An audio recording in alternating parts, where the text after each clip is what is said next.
வீட்லயும் நீங்க வாக்குறுதி கொடுத்தீங்க, அதெல்லாம் பொறுப்பா கலெக்ட் பண்ணுங்க. என்னென்ன கலெக்ட் பண்ணிட்டு கொண்டு வந்து கொடுங்க. எல்லா இடத்துலையும் அதை சிறப்பா நம்ம செயல்படுத்தி கொடுக்கணும்.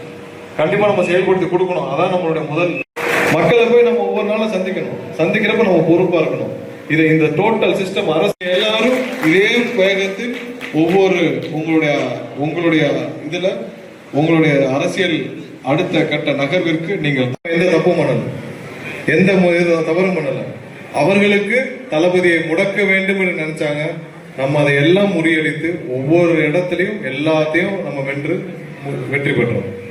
கடைசி ஒரு வாரம் அப்படி ஒரு சூழ்ச்சி யாரும் நினைச்சு கூட பார்த்திருக்க மாட்டேங்க. திமுக அதிமுக சேர்ந்து பார்த்திருக்கீங்களா? ஸ்டாலின் எடப்பாடியும் சேர்ந்து பார்த்திருக்கீங்களா? ரெண்டு சேர்ந்தும் ட்ரை பண்ணிச்சுங்க. ரெண்டு பேரும் சேர்ந்தும் முயற்சி பண்ணாங்க. அதையும் தளபதி முறியடித்து இன்னைக்கு மக்கள் என்ன நினைச்சு வாக்களிச்சார்களோ அந்த நிறைவேற்றிருக்கு. தினமும் காலையில இருந்துச்சா முதல்ல செக்ரட்டரியேட் வந்துடுறாரு முதலமைச்சர். மற்ற அமைச்சர்கள் வராங்களோ இல்லையோ, மற்ற அதிகாரிகள் வராங்களோ இல்லையோ, காலையில் முதல் பணியாக தலைமைச் செயலகம் வந்து தன்னுடைய பணியை துவக்கி விடுகிறார் முதலமைச்சர்.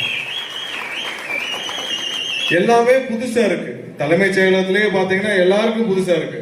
முதல்வர் தினமும் காலையில் எப்படி அரசு அலுவலகத்திற்கு வரணுமோ அதே மாதிரி வந்து வேலையை துவக்குகிறார். ஒவ்வொரு நிமிடமும் அவர் வந்து எந்த வித வேஸ்டும் பண்றதில்லை. முதலமைச்சர் ஒவ்வொரு இடத்துலையும் எந்த வேஸ்டும் பண்றதில்லை.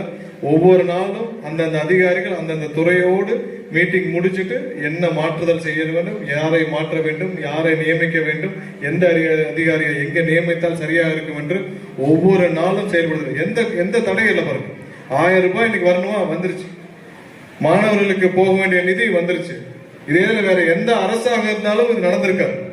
ஒவ்வொரு நிமிஷம் எந்த தடையும் இல்லாமல் மக்களுக்கு வர வேண்டிய திட்டங்கள் போயிட்டே இருக்கு. ஏன்னா அவர் முழு மூச்சாக ஒவ்வொரு நாளும் செயல்பட்டு இருக்கிறார். எதை நோக்கி இது மாதிரியான உழைப்பு நம்ம நிர்வாகிகள் நீங்க எல்லாம் பண்ண உழைப்பு இதுவரை எந்த கட்சியும் பார்த்ததே இல்லை.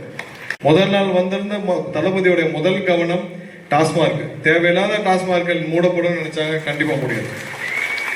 நம்ம திருப்பூர் தொகுதியில எங்கெங்கெல்லாம் நம்ம வாக்குறுதி கொடுத்தோமோ, எந்தெந்த இடத்துல தேவையில்லாத டாஸ்மார்க்கள் வேண்டாம்னு நினைச்சோமோ அதெல்லாம் நம்ம கலெக்டர்கிட்ட பேசி முடியும். மக்களுக்கு தேவையில்லாத ஒரு கடையோ இல்ல தேவையில்லாத ஒரு விஷயமோ இருக்கவே கூடாது. நம்ம என்ன நினைச்சோமோ அதான் நடக்கும். எங்கேயும் இந்த கட்டிங்க பழைய எம்எல்ஏ மாதிரி கட்டிங்க இல்ல பழைய மாதிரி சிஸ்டமோ பெர்சன்டேஜோ இருக்காது.